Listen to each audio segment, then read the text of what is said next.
अब हम लोग अगले चैप्टर प्रकाश का अपवर्तन पढ़ेंगे। जब प्रकाश एक माध्यम से दूसरे माध्यम में जाती है तो वो अपने रास्ते से क्या होती है, विचलित हो जाती है, पथ से विचलित हो जाती है। उसके इसी गुण को हम लोग प्रकाश का अपवर्तन कहते हैं। जैसे अगर हमारा दो माध्यम है, एक ऊपर वायु वाला माध्यम है और नीचे कोई सघन माध्यम जल वाला है, तो जब प्रकाश की किरण वायु से जल में आएगी, वायु से जल में आएगी, तो अपने ऐसे जाना चाहिए, तो वो अपने पथ से विचलित हो जाएगी। इसी क्रिया को हम लोग प्रकाश का अपवर्तन कहते हैं। प्रकाश के अपवर्तन में हमें दो माध्यमों की जरूरत पड़ती है। एक माध्यम का नाम होता है विरल और दूसरे का होता है प्रकाश। तो प्रकाश के अपवर्तन के लिए हमें दो माध्यमों की आवश्यकता होती है, एक विरल और एक सघन। अब इसके बाद हम इसके कुछ संबंधित परिभाषाएं पढ़ेंगे। तो जो विरल माध्यम में प्रकाश की किरणें चलती हैं उसे हम लोग आपतित किरण, आपतित किरण, जहाँ ये दूसरे माध्यम, जहाँ ये माध्यम को विभाजित करने वाला जो तल होता है, जिस बिंदु पर गिरती है उसे हम लोग आपतन बिंदु, आपतन बिंदु। इस आपतन बिंदु पर हम माध्यम के सापेक्ष जो लंब खींचते हैं उसे हम लोग अभिलंब कहते हैं, अभिलंब। अब एक माध्यम से दूसरे माध्यम में प्रकाश की किरण जो निकलती है उसे हम लोग अपवर्तित किरण कहते हैं, अपवर्तित किरण। आपतित किरण अभिलंब के बीच में जो कोण बनता है उसे हम लोग आपतन कोण, आपतन कोण। और अभिलंब और अपवर्तित किरण के बीच में जो कोण बनता है उसे अपवर्तित कोण, अपवर्तित कोण कहते हैं। आपतन कोण वही आई, अपवर्तित कोण वही आ को प्रदर्शित करते हैं। अगला हमारा जो पॉइंट है अपवर्तन के नियम, अपवर्तन के, अगर अपवर्तन के नियम की बात करें तो अपवर्तन के नियम दो प्रकार से होते हैं। पहला आपतित किरण, आपतित किरण,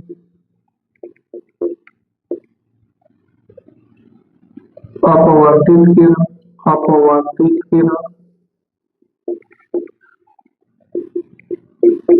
तथा आपतन बिंदु पर डाला गया विलंब, आपतन बिंदु पर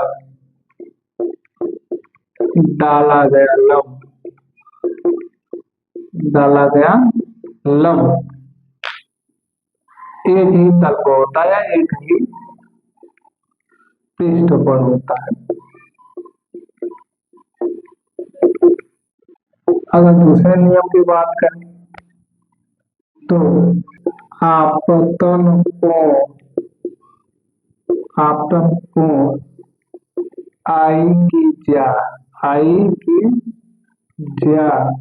तथा अपवर्तन कोण, ये आपतन कोण आपका, ये आपतन कोण यही है, तथा अपवर्तन कोण आर की ज्या का अनुपात, आर की ज्या का अनुपात नियत होता है, नियत होता है। अर्थात sine i upon sine r बराबर। इसी को हम लोग स्नेल का नियम भी कहते हैं, नोट में लिख लेना। इसी को हम लोग इसी को स्नेल का नियम कहते हैं। स्नेल का नियम भी कहते हैं। अब हम लोग अगले टॉपिक की बात करेंगे। अगला हमारा जो टॉपिक है, अपवर्तनांक का प्रकाश की चाल से संबंध। अपवर्तनांक का प्रकाश की चाल से संबंध।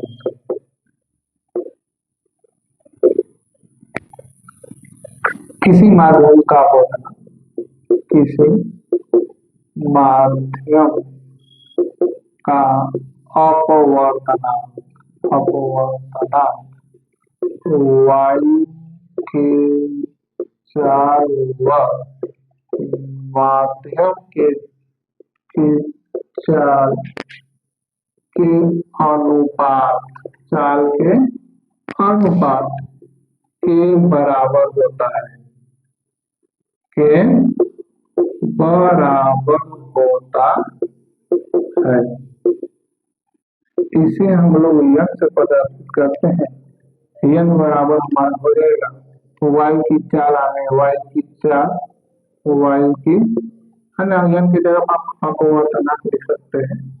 अपवर्तनांक यन बराबर वायु की चाल बटा में माध्यम की